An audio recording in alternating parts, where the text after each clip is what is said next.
Ward Farnsworth wrote, "We always feel as though we react to things in the world. In fact, we react to things in ourselves, and sometimes changing ourselves will be more effective and sensible than trying to change the world."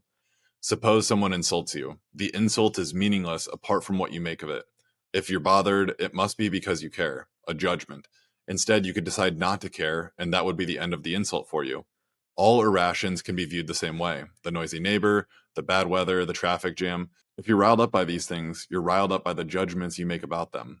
That they're bad, that they are important, that one should get riled up about them. The events don't force you to think any of this, only you can do it. The same goes for the bigger setbacks and desires and fears and all the rest of our mental events. I extrapolated more on this in another post in general, but Farnsworth does a good job of putting words to the concept once again. What you choose to believe, say, and have opinions about are just that, choices. Here's how it works. There's something that occurs in the world. Then you choose how to perceive it. Then you'll have a feeling or take action about it based on that perception. Oversimplifying the concept can feel condescending, as it would mean all judgments that you have had about all events in your life have been in your control. And in one sense, that's true. And in another sense, it's not the full truth. The judgments are yours to control and manipulate once you become aware of them. But we did not always choose to adopt beliefs and judgments up to this point. Without diligent awareness of what we react to and how we are reacting, and if this aligns with who we want to be, we can get caught in the trap of adopting the reactions, opinions, beliefs, and judgments of those around us. We react how our influences do: our parents, our spouses, our teachers, our politicians, our favorite celebrities, etc.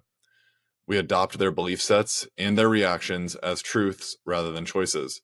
And since we see them as truth, we never consider they can change. In just the same way we never consider 2 plus 2 equals 4 could change. We believe them to be objective and permanent. However, when it comes to beliefs and judgments, we can make progress to see them as our own. My other post goes into this process in more detail, but I want to discuss the outcomes here a bit further. So if you feel that this concept hasn't sunk in yet, please reflect on my earlier post first and then come back to this. But if you have accepted that your judgments and opinions are under your control, then the remainder of this may prove fruitful for you. Consider this. You're having a birthday party for your son. He's turning 5.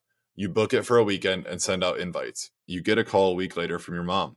She just got off the phone with her mother, your grandmother, and the only date they can do the family Christmas for that side of the family this year is on the same day as your son's birthday party.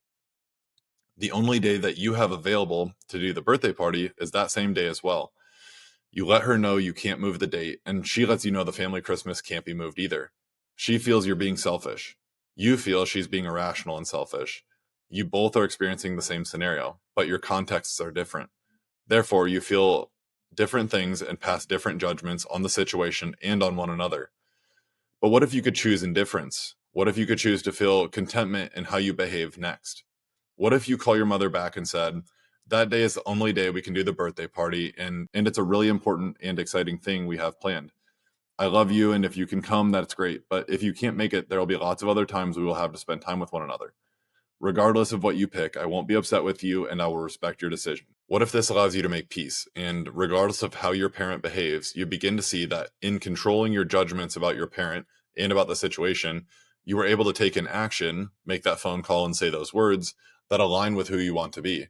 You begin to see that those actions were within your control, and how your parent responds to them is not within your control. So it's not worth getting in a fuss about it if it doesn't align precisely with the outcome you expected. I use this scenario to illustrate something many people go through every day. Your boss says something, your parents do something, someone you invited to the wedding bails. None of these things are good or bad, they just simply are. You can see them as they are, and then ask yourself, in what way could I respond or react to this that aligns with the type of person I want to be? It may be calling them and telling them how you feel. It may be never speaking to them again. It may be not responding to them for a few days until you feel clear on what is important to you.